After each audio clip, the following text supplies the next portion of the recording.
My name's Brian Sanders, affectionately known as the Mindful Cricketer. Just Or to share a Chopper. little bit about my journey, Chopper, also known as Chopper. Chopper. Chopper. So a bit Sorry, I about my interrupted. journey to get here. It's been probably a fairly unique one. Coming through, one of my best mates actually worked with Stuart here uh, as a client, probably 10 years ago now, and got some epic results. Yeah, probably was 10 So years ago. he went from being an average cricketer in first grade in Brisbane, and then I don't know how many sessions you did, but he came out the other side of well, not too long of a time frame. I feel like I remember it being less than 6 months, like less than half a season, and he went from being an average player in the team to being, without a doubt, the best player in the team. And I remember thinking, I should probably look into this. But for whatever reason, I didn't. Which is probably so common. Mostly fear. Athletes will, it'll always be the, oh no, I don't know if I want to do that. Yeah. And for whatever reason, a number of years later, I was doing some work with cricketers and I was talking to Tom and he kind of told me to reach out and have a chat to you and kind of fast forward a few steps. I've done the hypnotherapy training. I've done your training, working the athlete's secret weapon approved practitioner, working with cricketers. So probably a good little segue now to introducing you, Stuart Walter, uh, working with what, 49 Olympic and world gold medalists. Yeah, 48 world and Olympic champions. That's it. So That's it. doing okay. Doing okay with results. Sorry, I'm just moving the camera around. It's all over the joint. There we go. Yeah, so 48 So you've had world a and lot of Olympic success, champions. obviously. Sorry? You've had a lot of success, obviously, with the clients that you've worked with. It kind of, I was going to say it looks like on the surface, but it's amazing how many athletes and people I work with that are not world and Olympic champions. So you've got national champs, Commonwealth champs, local champs, state championships, and it's also some of these world champions. They might have 5 or 10 personal bests that become world records, but I don't count them as 5 or 10. I count them as one because it's still the same person. So I would Yeah. probably say that if you calculate all the world records, it will probably over 200. Yeah. So yeah, let's say great success. You've also got a lot of international sporting people in teams that have become world Olympic champions. If you look at premierships, first grade, second grade divisions, we're not talking about participation trophies because that would be 10,000 because that's 10,000 athletes to work with. Um, so yeah, it's brilliant success, and this is all built over 19 years. So I guess my history and how I got into this is I was elite levels of martial arts and taekwondo. So I was doing state and national titles in the lead up to Sydney Olympics 2000. Unfortunately, I was traveling 2 weeks every month for work. I was a national sales manager. So I was very inconsistent in training, which also led to inconsistent in competition. Never missed a training session when I was here, but when I was traveling, I kind of had to train myself. And when you're working and when you're, sorry, competing and training at that sort of level, you need to be switched on. And what I found is within my sport, I was strong, I was fast, I was flexible, had great technique, but I was getting beaten because this wasn't in the right place. So it's a bit like you knew someone who had been through the process. My mum was a naturopath and hypnotherapist. And I was talking to her prior to one of my black belt gradings. And I said, look, this is what I'm going through. And she, well, I can help you. So there I was sitting in a chair for 90 minutes, like, yeah, yeah, blah, blah, blah. All I can hear is your mother talking.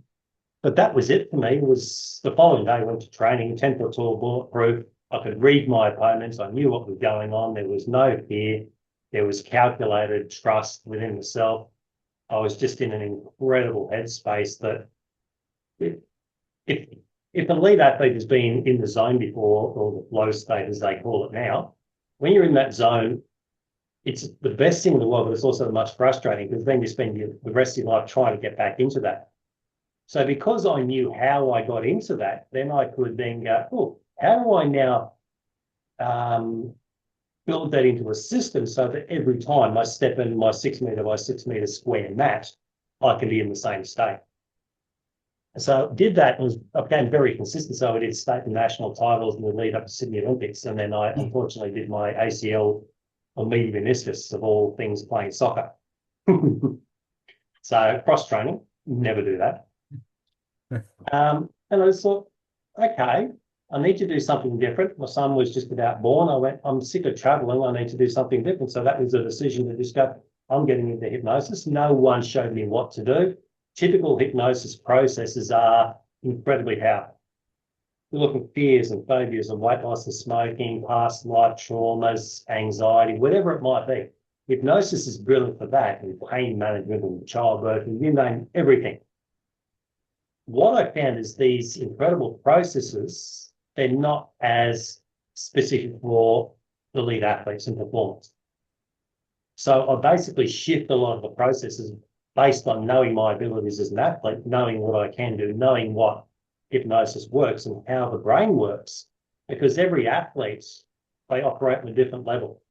When they're pushing the limits of mind and body, intentionally, the brain has got certain fundamentals and certain things that happen to try and hold itself back. So it creates a lot of fear and second guessing and doubting. So when I kind of broke through and did my hypnosis training, as you've done, it just opened up a whole new world of performance.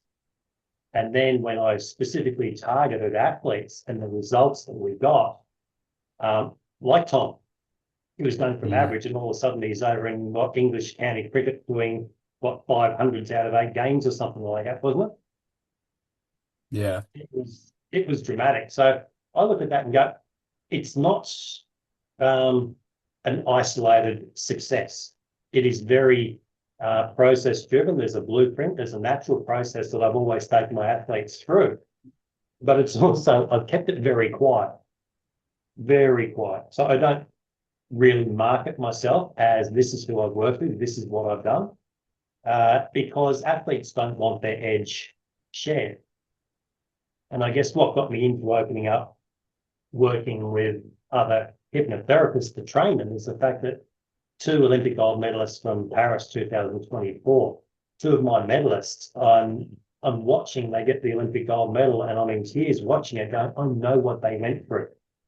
I know Mm. the work that we did. Could they have achieved that without me? Yeah, possibly. But I know one was on the verge, or if not already had mentally retired from the sport.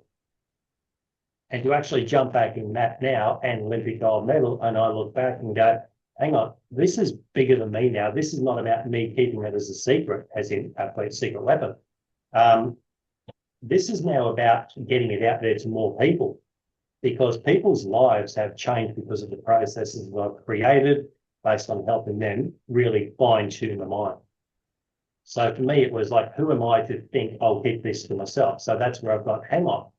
I've always been a coach over the last 19 years to do training because that's kind of my thing, to train other people. But it's what there's a lot of the processes that I'm not a huge fan of with elite performers. Now, if I'm going to train people, I want to be passionate about something. So I don't want to train other practitioners to stop smoking. I mean, for me, turn the TV on and watch sport. I don't care what sport it is, whether it's curling, bull riding, AFL, NRL, motor racing, give me a sport. And the brain is always the same. And yeah, I know you're focusing on the cricket. It's also known that every athlete is exactly the same. The sport varies, but the athlete and the human mind is exactly the same in any performance. Um, Stadium, basically, stadium, field, ground, track, whatever it might be. The brain is always working the same way. It's always affected and limited by certain fundamentals. And that's what I've realized over the last 19 years. It's understanding the fundamentals, it's understanding why people do what they do, it's understanding the limitations, and then creating processes to not just manage it, but to break through. So there's no use managing nerves if you don't have them. There's no use managing stress if you don't have them. There's no use worrying about second guessing and doubting if you trust yourself. So it's a very easy process to go, oh, I need to manage my nerves and be less nervous. Well, why have nerves? Here's a question, Brian. Who chooses your emotions? I do. Who chooses your actions? Who chooses your behaviors? Who chooses your beliefs?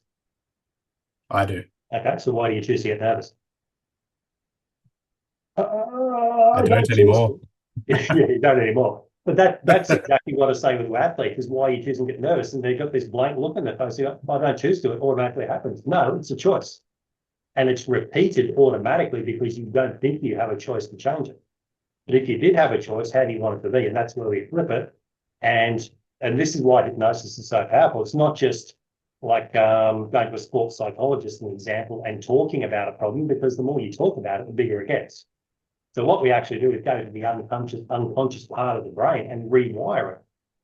So if this trigger equals that nervous reaction, now we can have this trigger equal that positive reaction. So we just change the responses. Yeah, why am I choosing to get nervous? And that's the basis of the training that we've done is, yeah, you decided you want to work with cricketers, great. But it's also the first thing I do is push you away to go and do typical clinical hypnosis training because you need to Mm. understand how the brain works and how to get people into those states. And then when you're ready to play, that's when you came to play with me, which is awesome. 100%. And it's been such a, I know there's so many people that are grateful for what you've done over the last 19 years, the processes you've created, and now the fact you've gone into training people like myself into being Mm, able to work with other athletes. One of the things you mentioned about the flow state, like coming from, elite amateur or semi-professional sport as a yeah. background, you understand, like I guess we're both kind of in similar avenues. You understand about what it's like to be there and have the pressures and Mm, potentially for me not be able to get into the same state of being every performance and riding that emotional roller coaster and being up and down and yeah. wanting something so bad but sabotaging your own performance. Yeah, there's so many fundamentals that are at play here, and there's so many limitations. There's so many, oh, I really want to be successful. But it's amazing how many athletes think they got this fear of failure, but it's actually more a fear of success that's holding them back. Right? We were talking yesterday because yeah, every week we have a 2 hour locker room. So I do the initial training and then every week 2 hour mentoring. So mentoring case studies, ongoing support, fine-tuning processes, new processes, things that we talk about. And we we're talking yesterday about it's okay for, say, for example, a swimmer. They know their race, they line up in marshalling, they get called out, they all walk out at the same time, they're all behind their blocks, and they know exactly when to start. And this is what we we're saying yesterday is the fact that you might have someone who's already padded up. So, for example, the Australian team, they're already padded up and ready to go out. But that person out there, you don't know if they're going to get out in the next ball or 5 hours' time. But this Yeah. person, like you were saying, they've already played the game in their mind. So by the time they go out there, they're exhausted. So this is the hard thing for athletes like that because you don't know when you need to bang, switch on. And this is the first, me and my process is the first session is all about that peak performance state. So anyone watching this, Brian is now trained to know that, right, it doesn't matter that you're sitting in the change rooms for 5 hours or 5 seconds. What we have is a process that when you walk up towards the rope to step over it, bang, that's when you switch on. So you can sit in there for 5 hours or 5 seconds and just go, yeah, I'm good. Knowing the belief it's as soon as you step on, bang, you're in that, I call it in the zone. Okay? Because my sport was fast, strong, powerful. Okay? I had a 6 metre by 6 metre square and I'm choosing to step on in front of someone who's trying to kill me. Okay? That wasn't in a flow state. That was in the zone. I was there mentally to kill that person. It's either I kill them or they kill me. But then you walk off that and I just bang, I came back to who I was as a person. I didn't necessarily like who I needed to be, so I had to shift it. Right? And this is exactly what anyone who's interested in seeing Brian, especially when it comes to cricket, because if you come to me with cricket, I'll just go see Brian. Um, because as soon as you step onto the pitch or the field, that's when you turn on. You don't need to be switched on if you're back on the bench or back up in the change reps. So this is an incredibly powerful process to just go full trust, full belief in yourself. You've got the skills, you've got the abilities, you've got the talents. As soon as you step over the ropes, bang, you're ready to go. How much, you've been a cricketer, how much time, energy, effort did you waste sitting there waiting to go out, or standing out in the field going, I'm out here for 2 days Yeah. before I even get to that? Insane amounts. Yeah. Yeah.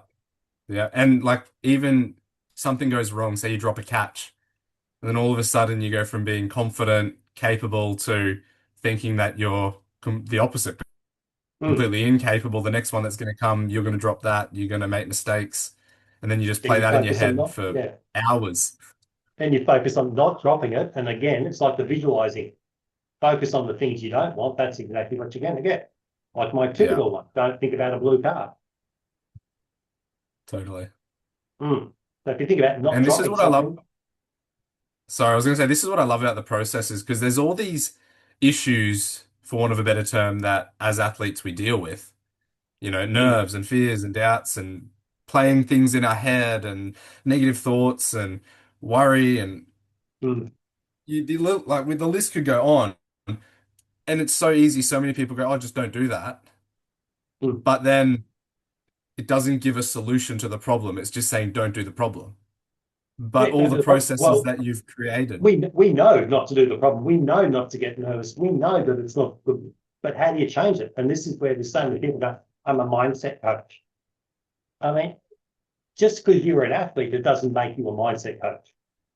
But mindset Mm. coaches like myself will be busy behind the scenes for that amount of time and keeping it quiet because people laugh and point at you now about being, oh, I'm a hypnotherapist. Imagine what it was 20 years ago. Yeah. Imagine 20 years before that, which is what my mum went through 40, let's say 40 years ago now. People would laugh and point and that's what it was like when I first started. And they go, why would people come to see you?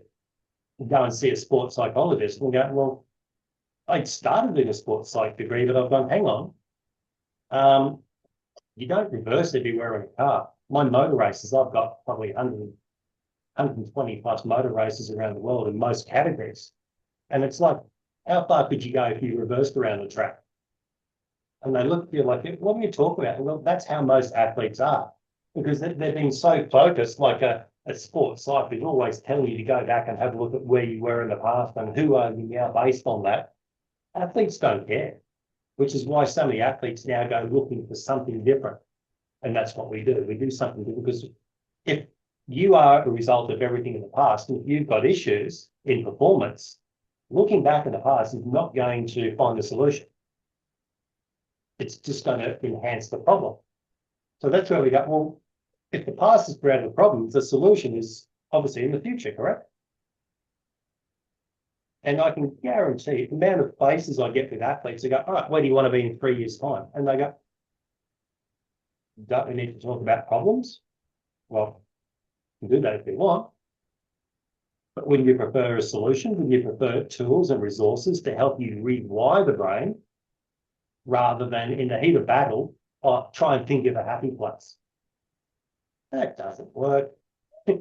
We need to kind of have the trigger to trigger a positive state rather than, oh, I'm getting nervous. Oh, that's right. I'm always nervous. If you're always nervous, guess what? You don't expect to be any different next time you go and play. Mm. So we just Totally. rewire it to go, what's the benefit of being nervous? Oh, there is none. And don't give me that story that, oh, it means that you care. No, it doesn't. If you really cared about the performance, you trust yourself, you trust the training, you go out and have fun. Oh. So this is the reason why I've opened up my training to practitioners because there's so many athletes that are struggling mentally that never achieve, that never will achieve their potential because of the fears. And you know, based on the training, and anyone listening to this, existing results equal your potential minus your fears. Your existing results equal your potential, as good as you can possibly be, your capabilities minus your fear. Okay? I'm trained, Ryan's trained in managing fear. So if we manage fear and remove it, guess what? You get close to your potential. Simple. And the results we got just by doing that in 1 or 2 sessions, people just go, oh, that can't be possible. Well, don't come and see us. If you want issues, go see. Oh, I was going to say go see a psychologist. That'd be nasty of me, wouldn't it? But here I've said it. One of the things that I find really interesting, you look at sport and people say, oh, sport is a great avenue to learn life skills. And I Mm, kind of think, well, what about all the issues that people have in sport? Does that then bleed into having those issues in life? You know, if you're struggling with fears and doubts, then all of a sudden you'll be fearful and doubting your ability in other avenues of life. And then coming in mm, and doing the training with you, the mental side was something I struggled with in cricket. yeah, And then going into business, I'm a physiotherapist by background. I started a business in physiotherapy, and I started to see that all the problems that I had internally in my head that limited my cricket career was limiting my capacity to, grow in business and be the best yeah, businessman I could be. And then all of a sudden, you go through these processes, I do your training, and as a part of being able to teach other people, it's my job to become, you know, the version of myself that mm, is able to, be an elite version of myself and have an elite mindset as well. And so being able to go through the training and grow individually and then see my business take off in addition has been really rewarding and really eye-opening to kind of see the link between not just sport and mindset, but all of your life and the mindset. yeah. Because everything runs in parallel. Okay, so whatever is an issue within sport, I can guarantee it's showing up in life, relationships, work, finances. It's going to be the same thing. So therefore, sometimes the issue in a sport is not in the sport. It might be at home in a relationship. So why focus on the problem, which is you're not performing in sport because you've got a 2-year-old who's got a bedwetting issue, or you're traveling the world as a professional athlete? That is enough to get the brain changing, and all of a sudden your performance suffers because of it. There's so many stories of success and the breakthrough based on something that's totally irrelevant to what you think it is. So if everything's running in parallel, this is what we do within the athlete. You might be the athlete here, the person and the athlete trying to go and perform your best on field. And then you could take that person into life. And unfortunately, what happens, you're taking athlete traits into life and you're taking life traits into there. Imagine we can do this and separate it. You know, right, that's the home body. That's the Brian at home. That's the athlete. We cut it off. We get this athlete performing at their peak performance state, managing the nerves and doubts and fears, giving a real focus on what they're aiming to do in life. Bang, they perform here. This person hops off the field, and this person now is going to benefit through the confidence of sport. So you've got this constant growth by switching and changing. The only way you can do it is by that separation of the athlete and the person. Who I was an athlete, if you look at martial arts, you watch any of these international events and Olympics, you were Taekwondo. Well, it's a bit soft now, but you look at back in the late 90s, 2000s when I was performing, you look at it and go, no way would I do that. So you look at me and go, I can't believe Stuart did that. But yeah, that was this person that did it, not this one. Like I Yeah. said, I didn't like who I needed to be to physically hurt someone. That's not normally who I am. Because I went into martial arts for Mm. self-defense, not for attack. It's just that I was good at it. Right? So again, you've got to look at some of the traits you've got as a person. Okay, they're going to be a limitation on the field, and who you are on the field is going to limit communication in life and relationships and finances. So there's always Mm. going to be that mix, and that's why when we do the base training, the intense training, you actually run through that big performance program. So any athlete who's well, any cricketer, any athlete who wants to go and see Brian, guess what? He's been through the process, and he's a testament to what he's going to do with you and for you because of his success and the breakthrough he's had within his own personal life, within business, within growth, within massive change we've had over the last 6 months. 3 months. Yeah. 6 months. Mm, Yeah, it's been massive. I think it's interesting, like you talk about separating the person from the athlete. And before you kind of, for me at least, before I understood that, there's so many instances where I'd perform a certain way on the field and I would finish the game and I'd come off and I'd be like, why did I do that? Like that was, I don't mm, like that I did that. And it's almost like a bit of embarrassment or shame for like how, maybe it was sledging or going hard at an opponent or doing something that you mm, regret. And then now I look back and I'm like, I was probably as much in the flow state or in the zone as I'd ever been. And that's why I was able to do that. And if I could mm. understand that and channel that all the time, then you'd be able to give 100% without worrying about all these other external factors.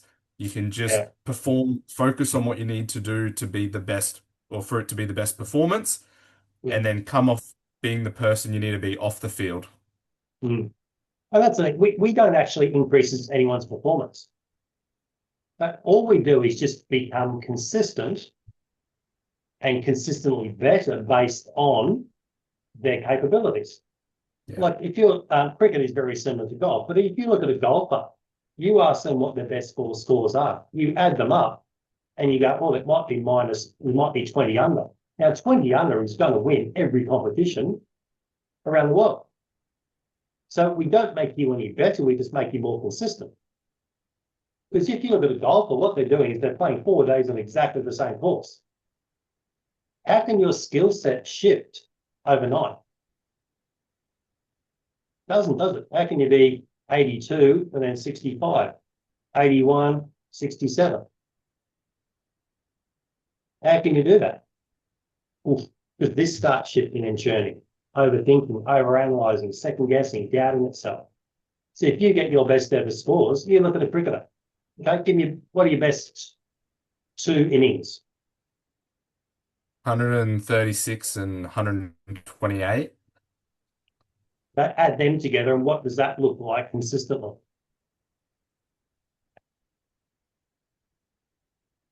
Pretty good. Imagine you imagine you did that every match. There's your 2 innings.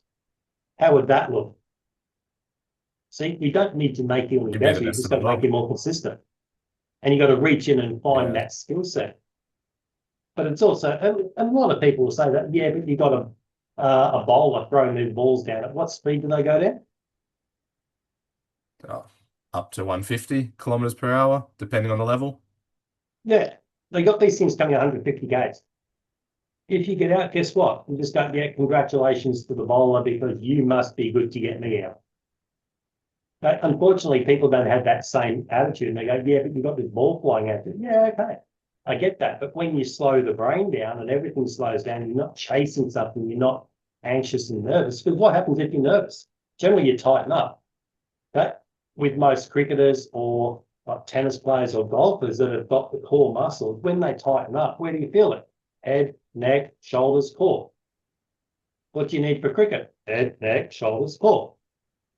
They all tighten up. So the way you practice relax, as soon as you go into a game and you tighten up, you're losing all technique, you're losing speed, you're getting emotionally, physically drained, the lactic acid building up, and your muscles just don't have the free flowing. That's where you're more prone to injury.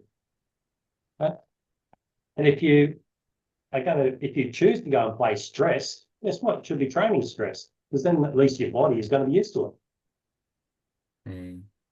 But there's no benefit of being nervous. You're showing me a benefit of being nervous, so I'll let you be nervous. Oh, that's a bit harsh for some people, isn't it? But I'm nervous. I'm always nervous. Yeah. And you're actually adding to that belief that I'm always nervous. So guess what? You actually create the Yeah. nervousness. And there's tools and resources that I've taught you that basically you don't need to manage nerves if you don't have them. Mm. What we're looking at is change it into it's like a positive nervous system. So therefore, it's happiness, it's trust, it's excitement. Okay? When nerves are bad, yeah, negative ones are. Positive nerves are great. That's excitement, that's passion, that's trust. That's let's get out of here and let's go do it. Yeah. All we're doing is just switching it Yeah. out. I'll take another And conversation that's here the thing, later. like if anybody's listening and you hear those words, passion, trust, excitement, let's go out and do it. Like everybody wants that. Mm. Everybody wants that. If you could get that every game, geez. Yeah. We talk about, And mental health gets a run in sport. Like if you take that away and you've got that mm, passion, geez, that's very helpful. it is. It is. And this is the thing is that the unconscious mind and the brain is so incredibly powerful that it can do incredible things. You've seen some of the results, some of the experiences that you've got. But it can be that powerful. It's also that stupid that if you think I always get nervous, it's going to go, oh, okay, well, if you always get nervous, we'll make it happen for you. Well, I can't see what's going to happen. I can't visualize. I can't do this. I can't do that. Well, one, shut up. Two, because you can, because you've already done it before. The only thing stopping you doing it again is that belief system in the nerves, which is from past experiences. And this is why the processes that I've very cautiously gone, oh, here's my little thing that I've been, it's like my son, he's like 20 now. It's like, I'm giving you my most prized possessions and tools and resources to go and play with. So this is why I'm very selective in the practitioners that I take on board. I'm only doing 55 worldwide. Okay? You're one of them. So there's now 54. Okay? We've also got, what have we got? 15 that have now gone through the training. So there's only going to be another 40 around the world. So you're one of the few that's going to be selected with these processes that are tried and tested before. 48 world Olympic champions. They're tested and refined under pressure. Okay? Olympic gold medal, world records. Okay? These are the successes that await you if you've got that capability and that potential. If you just want to run a marathon and you're all up in your head, right, it's still going to work for you. Right? So this is why I'm only taking 55, because I don't want to dilute the power and the potential and the professionalism of the people that I've selected to do what I do. So you can be assured that if you go to Ryan, you're going to get exactly the same as what you get at Canada. Right? He's good and he knows cricket. So if you're a cricketer, you're going to read the virtue over Brian anyway. Cool. Any questions? Awesome. No, I think you've covered it. You've gone into a little bit of detail about some of the processes or the science and behind the scenes of how the processes work, to give people a bit of an insight. And I think it'll be, even just listening to this will be a massive insight into our minds, your minds, what you've taught us, the processes and how we can help. So, Yeah. yeah, And thank look, you so I'm much not sure if for do sharing. you do like free consultation calls or anything, or you just have a chat with people on the phone? How do you normally go about Yeah. it? Yeah. Okay. Free consultation, have a chat. Yep. Because look, generally 3 sessions, I normally offer, and Brian will do the same, 3 or 4 sessions, each about a week apart. I can guarantee you're going to get results. This is not like going to talk about the problems and here you are 18 months later still doing the same thing. If you don't walk away from the first session having feel a total evolution and shift and motivation, there's something wrong. This happens and it happens quickly because we're working at a really deep level of the reprogramming the brain. So 3 to 4 sessions, each about a week apart, give Brian a call, have a conversation, and just trust him. Let it happen. It's a huge investment in yourself and your own sport and your own success. So it's worth a look. How's that? Good? Absolutely. Perfect. Thanks so much. Hey, you're welcome. And yeah, just reach out, have a chat with Brian. Absolutely. And so you do individuals, team talks. Team talks are huge as well. Just for general awareness and the power of the brain. Just to give you a couple of, like, do a lot of team talks. It's the same sort of thing. Once you do that and you show people the results, seriously, if I could show you some of the results, I'll let Brian do that for you. But showing you some of the results, it is absolutely incredible. Okay? And you just think, oh, no, it's just this whole mindset thing is just making people feel happy and feel good about themselves. No, it's not. It's really reprogramming you to success. It's not about thinking of a happy place and just go, oh, that feels good. No, this is real evolution and mindset coaching. Cool. Hey, my friend, we're good. Awesome. So good. So good. But put that up on your website and interested, yeah, reach out, Brian, have a chat about team talks. What do you do there as far as team talks or individual? Yeah, so we got one-on-one programs. We've got group workshops for schools, teams, clubs. If you're just a group of mates and you want value out of this, uh, um, yeah. However, you want to have me come in and help you be the best you can be, I can make it Mm-hmm. work. Perfect. And look, I have total belief and trust in Brian because I know the processes myself. He's been through it. The resources there, the same tools and resources. And look, if there's anything that Brian's unsure of because he's kind of, I won't say new into the profession, but I know that the people that I'm producing out of my training, I can guarantee they're probably 12 years ahead of where I was when I first started. And I can, knowing a lot of mindset coaches around the world, the people that are coming out of my trainings and have gone through this approval process after 3 months of a full-on assessment, you're up amongst the best 95% of mindset coaches in the world, easily. So do yourself a favour, reach out, have a chat to Brian, and just bounce ideas off him. Not tennis balls or cricket balls, but just ideas. Cool. Okay, might leave it there, hey? You good with that? Yeah, perfect. Thank you, Stuart. Appreciate everything you've done to support me to get in getting to where I am now. Oh, you're welcome. Man. You're welcome. See you on Thursday. Every Thursday. 2 hours in his chopper. It's hilarious. You have to be there. Ask him about chopper. He'll give you a discount. You're You got welcome. it. Okay. Thanks, mate. Take care. Thanks, Stu. See ya. Bye.